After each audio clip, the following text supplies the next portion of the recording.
শ্বশুর বাড়ির লোক শিয়া ধর্ম পালন করে। আমি সে বাড়িতে বউ হয়ে এসেছি, কিন্তু আমার বাবা মা জানতো না যে তারা সে ধর্মের। এখন শ্বশুর বাড়ির লোকের সাথে আমার মেলে না। সংসারে শান্তি বজায় রাখার জন্য আমার এখন কি করা উচিত? শিয়াদের অনেকগুলো গ্রুপ আছে, গোষ্ঠী আছে। শিয়াদের কিছু গ্রুপ আছে, গোষ্ঠী আছে, তারা মুসলমানই না, ইসলামের গণ্ডি থেকেই খারেজ। তাদের সাথে বিবাহ হলেও সেই বিবাহ বাতিল, সঠিক নয়।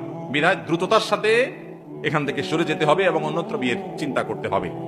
আর যদি সে পর্যায়ে না হয়, গোমরাহ এবং বাতিল ফিরকা হিসাবে শিয়া চূড়ান্ত, কিন্তু ইমানের গণ্ডি থেকে খারিজ হয় নাই, শুধুমাত্র আবু বকর রাদিয়াল্লাহু তাআলার খেলাফত এর উপযুক্ত নাকি আলী রাদিয়াল্লাহু তাআলার উপযুক্ত, এই বিষয় নিয়ে মত পার্থক্য আছে আহলে সুন্নাহর সাথে।